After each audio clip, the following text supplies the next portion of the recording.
Baiklah, Assalamualaikum warahmatullahi wabarakatuh. Waalaikumsalam warahmatullahi wabarakatuh. Gimana kabarnya semua? Alhamdulillah baik. Baiklah, langsung saja sebelum pembelajaran kita mulai pada pagi hari ini, agar lebih barokahnya, marilah kita sama-sama membaca salawat dan doa. Silakan Korti dipimpin doanya. Oke, baik. Untuk memulai pembelajaran kita pada pagi hari ini, alangkah baiknya kita sama-sama berdoa. Bismillahirrahmanirrahim. Allahumma inna nas'aluka bika an tusalliya wa tusallima ala sayyidina Muhammadin wa ala syaril anbiya'i wal mursalin wa ala alihim wa sahbihim ajma'in wa an tu'ammirana datal wadani wa nadatal banati bi furu'ihima ila yaumiddin wa an tansurana wa tamtara alaina wa tarzuqana wa tahfazana wa taghfirana wa jami'il muslimin ya Allah ya Hayyu ya Qayyum la ilaha illa anta. Baiklah, langsung saja kita mulai. Kemarin kan kalian sudah mempelajari tentang permintaan, penawaran, dan harga keseimbangan. Sekarang kita lanjutkan ke kebijakan pemerintah dalam bidang ekonomi. Tujuan pembelajaran kita pada pagi hari ini yang pertama itu untuk mengetahui pembagian ilmu ekonomi itu apa saja dan untuk mengetahui kebijakan ekonomi itu seperti apa. Nah, langsung saja. Kebijakan pemerintah dalam bidang ekonomi ya, terdiri dari pembagian ekonomi.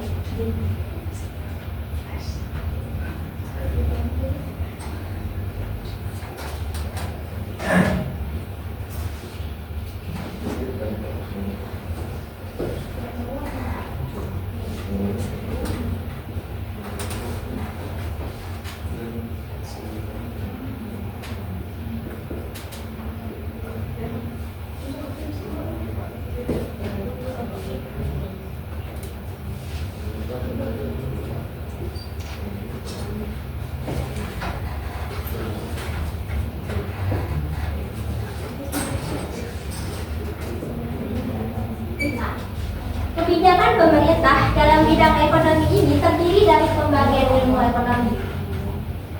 Nah, saya mau bertanya, di sini siapa yang tahu tentang ilmu ekonomi itu? Mungkin ada yang pernah dengar apa itu ilmu ekonomi, atau mungkin ada yang pernah baca tentang ilmu ekonomi itu. Ada yang tahu? Apa? Ilmu yang mempelajari bagaimana usaha manusia menggunakan sumber daya yang terbatas. Ya, benar sekali. Di sini ilmu ekonomi itu ilmu yang mempelajari bagaimana usaha manusia menggunakan sumber daya yang terbatas untuk memenuhi kebutuhan dan keinginan serta dapat mencapai kesejahteraan. Intinya di sini ilmu ekonomi itu bagaimana usaha manusia itu mencapai keinginan dan kebutuhan. Nah, di sini siapa yang banyak banget kebutuhan dan keinginannya? Ya. Sama, saya juga banyak.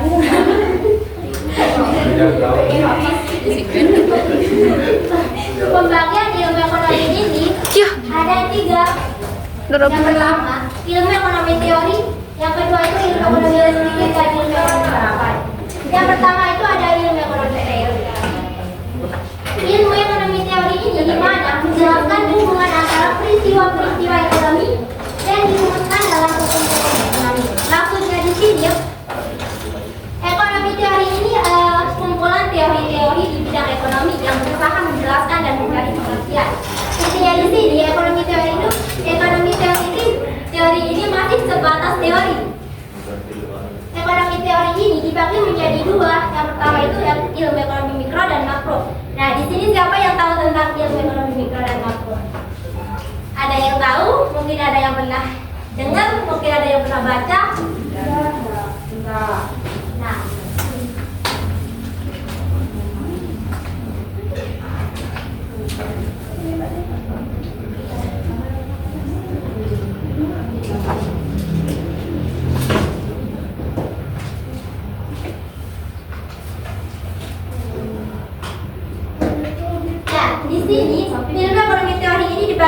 ekonomi dua, yang pertama itu ilmu ekonomi mikro dan makro. Kita lihat dari katanya saja, mikro. Mikro artinya kecil, berarti ilmu ekonomi mikro ini mempelajari hal-hal yang kecil, hal-hal kecil dari kegiatan ekonomi. Terus bagian kecil dari kegiatan ekonomi itu apa? Bagian kecil dari kegiatan ekonomi itu para pelaku ekonomi. Terus para pelaku ekonomi itu siapa saja? Ada yang tahu? Manusia. Ya benar, para pelaku ekonomi itu ada produsen dan konsumen, di mana mempelajari interaksi antara produsen dan konsumen. Kenapa produsen dan konsumen? Jadi gini, masalah ekonomi kita apa sih? Masalah ekonomi kita kan kebutuhan yang terbatas, kebutuhan yang tidak terbatas, sedangkan alat pemenuh kebutuhannya terbatas. Misalkan kita dihadapkan masalah kayak gini, produsen maunya apa? Tentunya produsen mau laba setinggi-tingginya. Kenapa gitu? Ya karena alat pemenuh kebutuhannya terbatas. Contohnya ada penjual batu bara, karena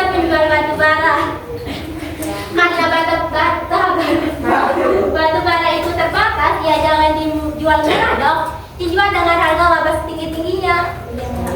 Iya, bukan dengan harga setingginya. Kalau harga tinggi banget, gak ada yang konsumen mau membelinya. Sehingga di sini mempelajari interaksi antara produsen dan konsumen. Jadi intinya di sini ilmu ekonomi mikro ini mempelajari hal-hal kecil yang berkaitan dengan kegiatan ekonomi, yaitu para pelaku ekonomi termasuk produsen dan konsumen. Yang kedua itu ilmu ekonomi makro. Makro ini artinya besar. Jadi di sini ilmu ekonomi makro ini mempelajari yang lebih besar atau secara menyeluruh. Ya, misalkan pertumbuhan ekonomi, pengangguran, dan inflasi. Contohnya, nanya, kenapa sih pertumbuhan ekonomi kita gini-gini saja? Gimana cara pertumbuhan ekonomi kita meningkat? Terus kenapa ada pengangguran? Terus kenapa inflasi tidak bisa dikendalikan? Nah, disinilah di ekonomi mikro ini akan dipelajari secara keseluruhan. Makro ini akan mempelajari secara keseluruhan tentang pertumbuhan ekonomi, pengangguran, dan inflasi. Kita lanjut, paham? Mungkin ada pendapat lain tentang ekonomi mikro dan makro ini? Ada yang bertanya? Tidak. Baiklah, kalau ada yang bertanya, kita lanjutkan ke ekonomi yang kedua itu ekonomi deskriptif.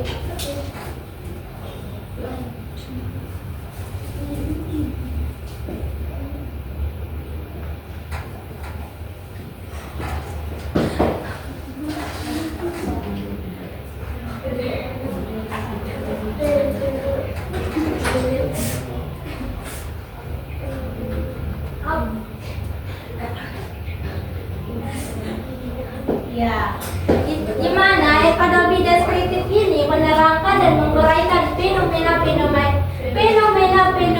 ekonomi dalam bentuk angka, gambar, atau lambang. Misal, tingkat pendapatan petani saat harga beras naik. Kalau beras naik, maka pendapatan petani akan naik. Itu bisa dideskripsikan berupa angka, gambar, atau lambang. Berapa besar keuntungannya, berapa persen kenaikannya, itulah disebut dengan ekonomi deskriptif.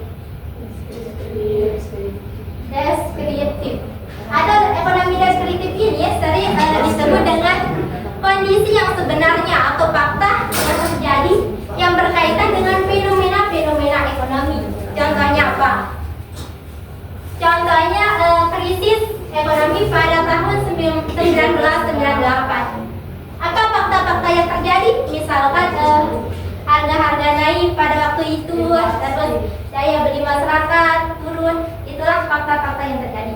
Jadi intinya di sini ekonomi deskriptif ini kondisi sebenarnya atau fakta yang terjadi yang berkaitan dengan peristiwa ekonomi. Contohnya krisis ekonomi pada tahun 1998. Paham? Paham. Kita lanjut ke yang ketiga itu ekonomi terapan.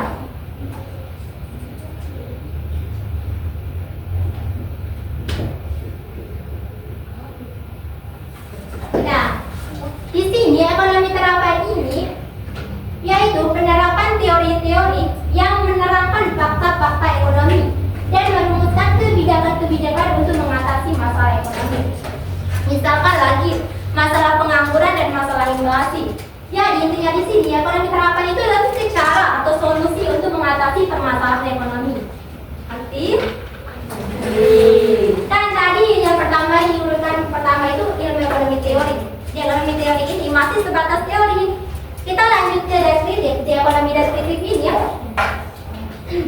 Lebih dijelaskan lagi secara detail berupa angka, gambar atau lambang.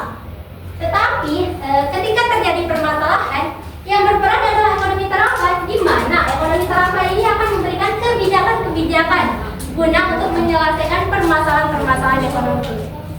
Apakah paham? Intinya di sini solusi untuk mengatasi masalah ekonomi. Mungkin ada pendapat lain tentang ekonomi terapan ini? Baiklah, kita lanjut ke yang ke B, itu ada hukum ekonomi atau hubungan ekonomi.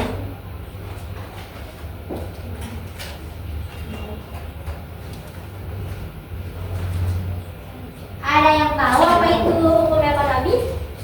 Mungkin ada yang pernah dengar, mungkin ada yang pernah baca tentang ilmu hukum ekonomi ini. Dan dari sini, hukum ekonomi ini ketentuan-ketentuan yang menerangkan peristiwa ekonomi. Atau hukum ekonomi ini dibagi hukum ekonomi atau hubungan ekonomi ini dibagi menjadi dua, hubungan sebab akibat dan hubungan fungsional.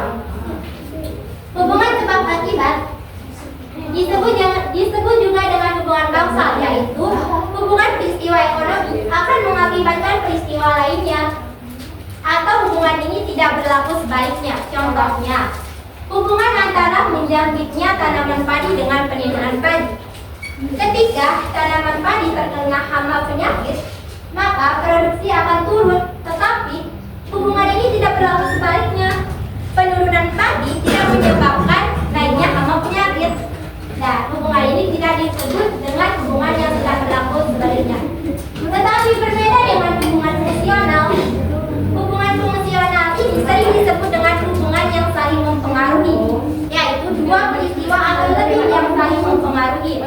Contohnya, hubungan antara permintaan barang dan jasa dengan harga. Ketika permintaan barang dan jasa naik, maka harga akan naik. Sebaliknya, harga naik, maka permintaan barang dan jasa menurun, sehingga disebut dengan hubungan yang saling mempengaruhi. Di sini contoh lebih spesifiknya, yang pertama itu jumlah uang yang beredar naik, harga akan naik. Maksudnya di sini, misal jumlah uang yang beredar itu naik atau banyak, maka harga-harga itu akan naik, itu pasti. Tetapi harga naik belum tentu jumlah uang yang beredar itu bertambah. Tetapi ketika jumlah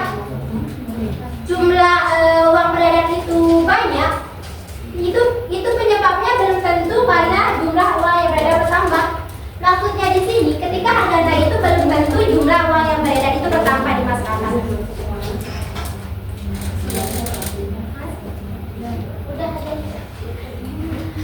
Yang kedua itu hubungan fungsional. Di sini hubungan fungsional ini, ketika harga naik, penawaran barang akan naik. Misalnya, harga lagi bagus-bagus nih, pasti barang-barang akan naik. Jumlah penawarannya akan naik, akan banyak barang yang ditawarkan ketika harga naik. Tetapi, ketika penawaran meningkat, harga akan turun. Tetapi ketika banyak penawaran, harga akan turun.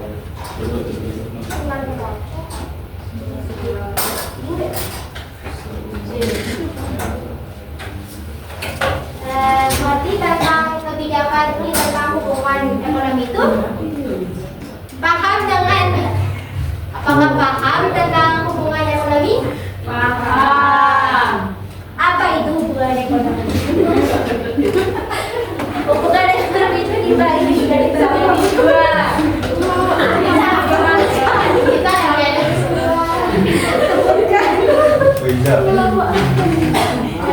Apa? Pertama, hubungan sebab akibat atau yang disebut hubungan kausal.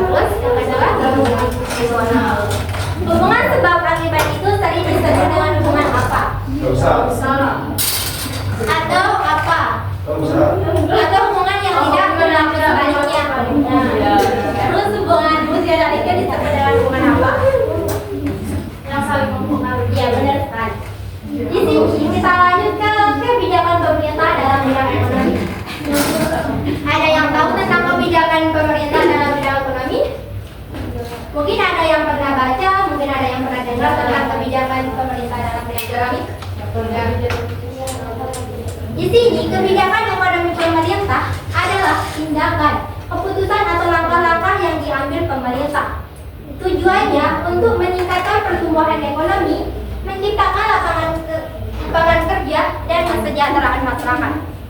Di sini kebijakan ekonomi pemerintah itu dibagi menjadi dua. Ada yang tahu? Ada yang bisa? Kebijakan moneter. Ya, benar sekali. Di sini kebijakan yang pertama itu kebijakan fiskal. Fiskal.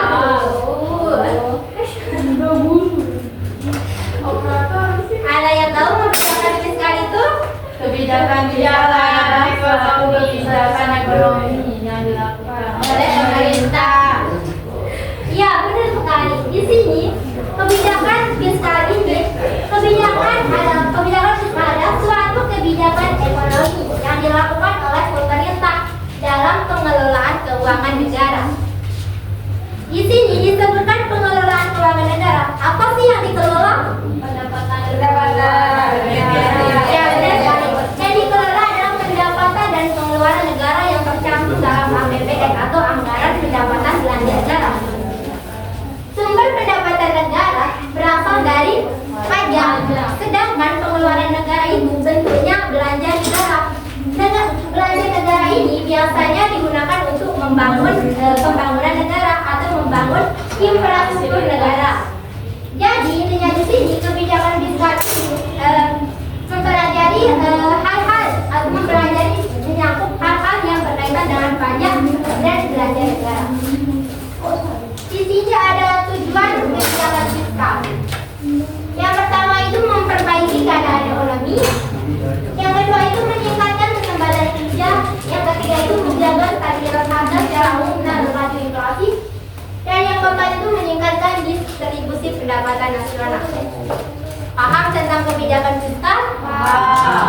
Apa itu kebijakan fiskal? Kebijakan yang dilakukan oleh pemerintah untuk melakukan APBN, mengelola APBN. Nah, yang kedua adalah kebijakan moneter. Ada yang tahu tentang kebijakan moneter? Mungkin ada yang pernah dengar, mungkin ada yang pernah baca tentang kebijakan Melalui bank sentral. Ya, benar sekali. Di sini kebijakan moneter ini adalah kebijakan pemerintah melalui bank sentral sebagai pemegang otoritas jasa keuangan untuk mengendalikan jumlah yang beredar di uang yang beredar serta dapat mencapai kestabilan ekonomi. Jadi kebijakan moneter ini kebijakan bank sentral atau Bank Indonesia untuk mengendalikan jumlah uang yang beredar serta dapat mencapai kestabilan ekonomi. Paham? Mungkin ada pendapat lain tentang kebijakan moneter ini? Tidak. Mungkin ada yang bertanya? Tidak ada. Baiklah, kalau nggak ada yang bertanya kita lanjut saja. Di sini tujuan kebijakan moneter ini. Di sini ada tujuan kebijakan moneter. Yang pertama itu menjaga stabilitas ekonomi. Maksudnya di sini menjaga jumlah uang yang beredar itu sebanding dengan barang atau jasa yang tersedia. Yang kedua itu menjaga stabilitas harga, yaitu agar harga-harga di pasar itu tidak melonjak naik. Yang ketiga itu meningkatkan kesempatan kerja. Nah, dengan adanya kebijakan moneter ini, kesempatan kerja semakin terbuka. Yang keempat itu memperbaiki posisi neraca perdagangan dan pembayaran. Maksudnya di sini mengevaluasi mata uang rupiah dengan mata uang asing. Jadi intinya di sini kebijakan moneter ini dilakukan untuk mengatasi inflasi supaya masyarakat lebih sejahtera dengan perekonomian yang stabil dan membaik.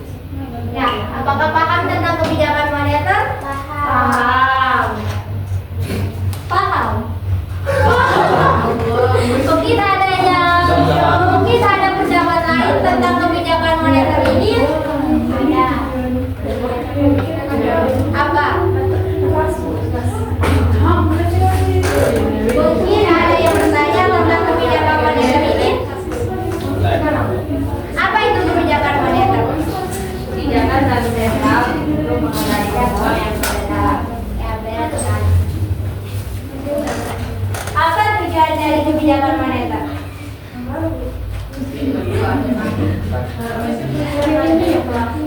Ya.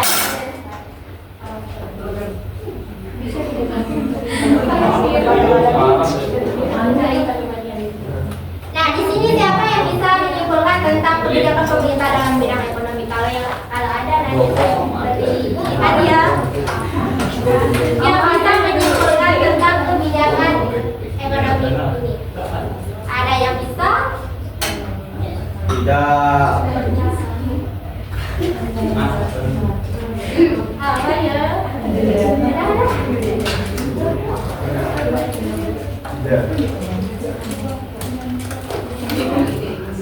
Dan sekarang aku mau bertanya nih, dari pembagian ilmu ekonomi. Pembagian ilmu ekonomi itu ada berapa? Ada berapa? Dua. Tiga. Tiga. Sebutkan. Pertama, ilmu ekonomi teori, yang kedua deskriptif, yang ketiga terapan. Apa itu ilmu ekonomi teori? Ilmu yang membahas teori saja. Ya, betul. Dan ekonomi ini masih sebatas teori saja. Apa itu ilmu ekonomi deskriptif? Ya, apa? Itu yang mengurangi fenomena ekonomi. Ya, benar sekali. Di sini ekonomi deskriptif ini ya, kondisi sebenarnya atau fakta yang terjadi berkaitan dengan fenomena ekonomi. Yang ketiga itu, apa itu ilmu ekonomi terapan? Ilmu ekonomi. Ilmu ekonomi terapan itu adalah ilmu ekonomi yang menerangkan fakta-fakta ekonomi yang merumuskan kebijakan masalah dalam pemerintah. Ya, benar sekali. Jadi intinya kebijakan ekonomi terapan ini lebih ke cara atau solusi untuk mengatasi permasalahan ekonomi. Nah, di sini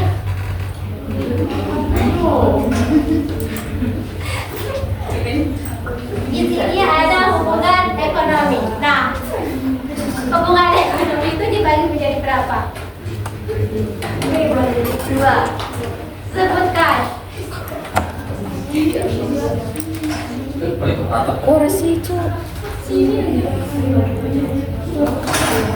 Sebutkan yang pertama.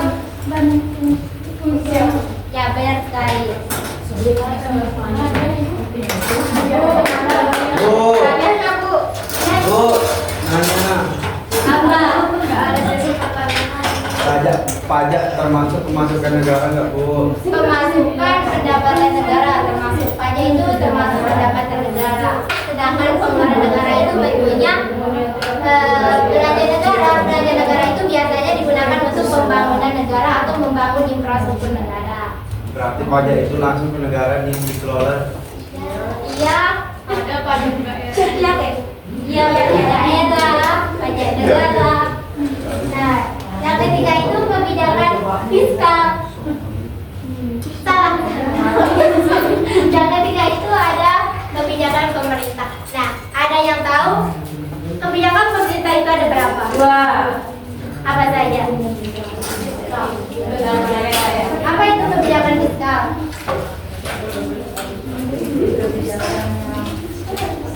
Dilakukan oleh pemerintah kebijakan yang dilakukan oleh pemerintah dalam mengelola keuangan negara.